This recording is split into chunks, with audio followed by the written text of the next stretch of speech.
At the time of this recording, I am currently 33 years old. If we did rewind the tape back to 5 years ago, the younger version of me would be surprised at where I am today, or perhaps surprised at where I am not at yet. And I vividly remember thinking of reaching my 30s as this pinnacle of where everything would all fall into place.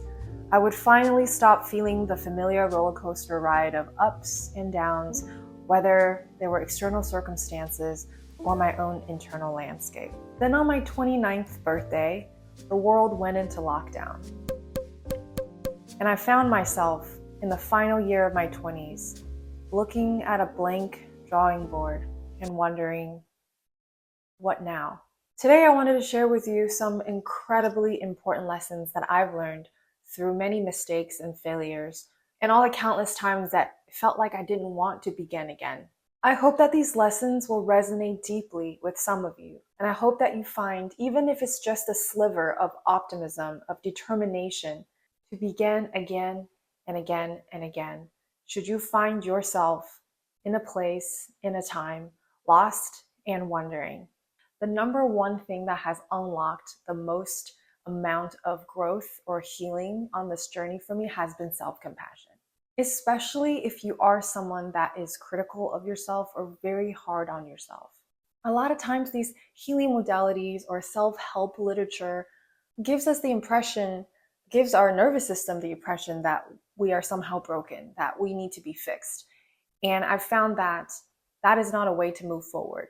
Practicing or learning about and applying self-compassion is what finally allows our nervous system and our unconscious to feel safe. And I truly believe that critical, significant change only occurs when we feel safe. Because if we don't feel safe, we tend to seek for what's familiar, because familiarity means safety. And a lot of times what's familiar to us is not always what's best for us.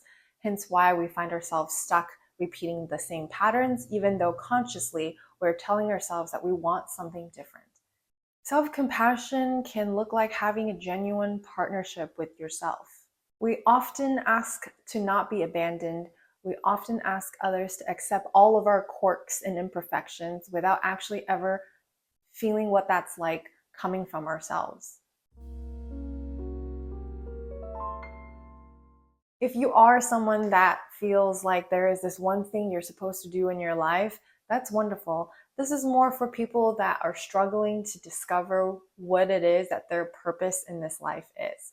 Usually that purpose is career related or creative related, creativity or making of something, starting something.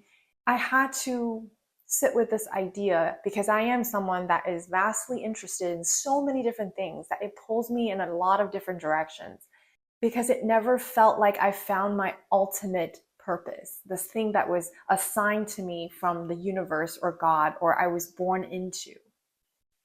So I want you to sit with this idea if it's something that you resonate with. What if there is no overarching purpose for you? What if it is only what you decide on and assign meaning to?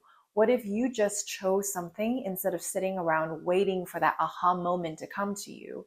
And by trying things, you get to actually discover what is for you and what isn't for you. And therefore, a path may open up as you start to put in the action. And this purpose doesn't even have to be career related. It could be experiences. It could be relationships. It could be community. Anything that you might think of that you feel like eludes you. What are you supposed to do here? More importantly, who are you supposed to be in this lifetime? What qualities do you want to embody? Who do you want to be for your friends and family? What if you just decided on all those things and then went forth pursuing that? All of us are in different ways, on different levels, struggling with something. An area of life that feels unfulfilled, perhaps. Feeling like if only we got there, then everything would be okay. It's a human condition. All of us experiences this. But our mindsets, how we choose, what kind of filter we choose to put onto our every experience has a significant impact on how we feel every single day and in the ways that we approach that destination that we're seeking. Having a healthy mindset or belief systems that benefit you and in turn benefits those around you is the key component to not making life harder than it already is. And I'm not implying that life is inherently hard, but I do know that life provides challenges to all of us at any time of our lives. So the one thing that we are empowered to change, to shift, to modify, to upgrade is our own mindset. And if you can succeed at that, whatever troubles or challenges that you're dealing with, it can have a drastically different light to it. Two people can experience the exact same situation or circumstance and have a vastly different reaction or interpretation. So choose your mindsets and beliefs wisely because it could color everything differently. I have fully come to understand and appreciate the fact that home is always within ourselves. The home that you inhabit, that you live in, that is the essence of you, is how you weather the storms when they happen outside your door. This home is precious and you get to create it and build it, and know that you cannot try to put your home in some place else or someone else.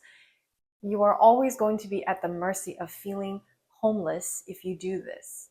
Some people might try to place our home, our sense of home, into a career. Most of us probably have sought out to put our home in another person. Imagine your home as a place where if a tornado went through your town and took everything up with it, your home would stay.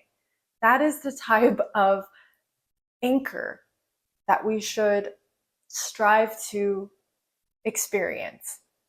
And this doesn't mean being a lone wolf, not at all. We get to come out of our house and visit others. We get to invite people over. We get to share together. But at the end of the day, if all of your anchors, all of the things that make you feel connected and secure are placed elsewhere outside of yourself, there's always a risk of you not being able to react out of integrity. Because out of fear, you might feel a fear of abandonment, you might feel a fear of not being accepted, or a fear of failure, whatever it might be. If there is no solid anchor and home within yourself, you will be pulled in 10 different directions by the sway of the wind. So whatever that looks like for you, start to cultivate the sense of home within yourself. What do you need to do? What are the things that you have to sit with or to allow yourself to feel or process or understand in order to feel the sense of security and safety within your own home? Take the time to talk to people and make new friends. It will open up your world vastly. I love the fact that my friends are all so different from each other. To be honest, if I gathered everyone in a room, I'm not sure that some of them would have anything in common to say to each other. But it's so important to meet people that are unlike you, people that didn't live your life, people that have questions for you and that you have questions for them, things that you can learn from. I was a very shy child, actually. I was afraid to even engage or play with my peers when I was like a toddler. And it's been a whole journey for me of coming out of that shell, of allowing myself to be open to new people and new experiences, to not feel that social anxiety that I used to feel. And I have truly found that if you have the ability to converse with a stranger in a cafe waiting in line or at the gym, your confidence will boost up significantly. If you feel confident and comfortable that you're able to make conversation with anyone that you encounter, I'm not talking about stranger danger. Obviously, be aware of who you're talking to. But it also makes you feel more connected to a larger community.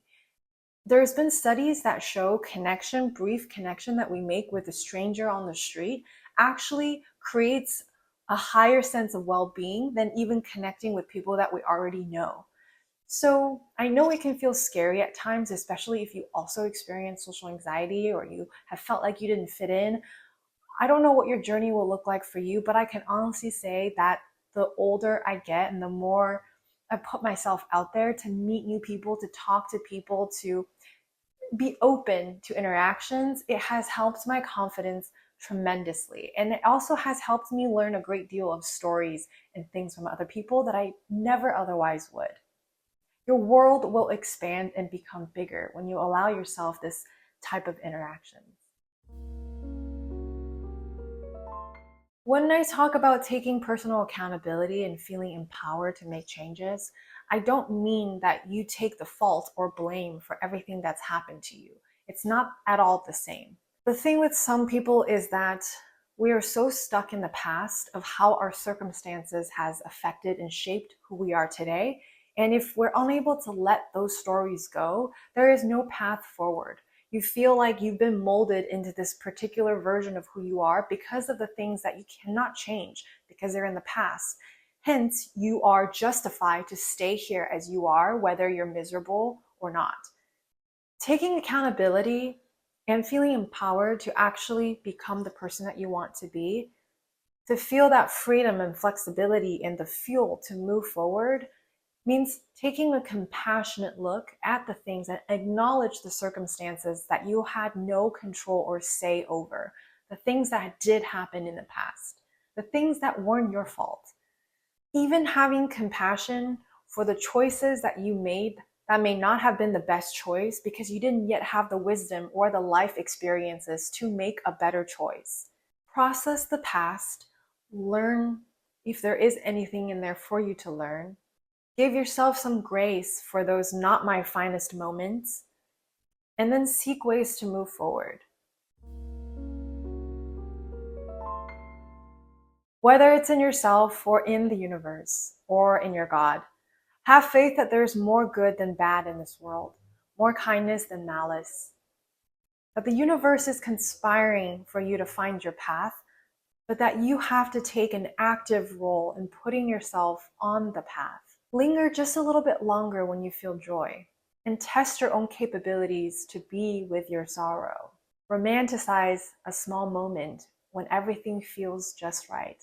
And be just a little whimsical with the way that you live your life so that it can retain its magic even into old age.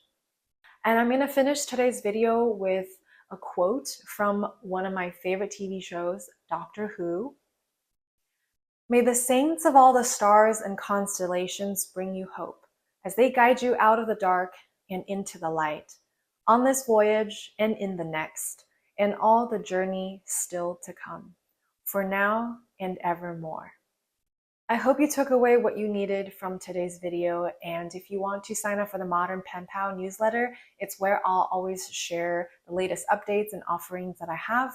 If you do want to find me on social media, on Instagram or TikTok, I'm trying to start posting more short form content. And if you want to just send me a message and say hi, I'm always happy to make a new friend. Until next time.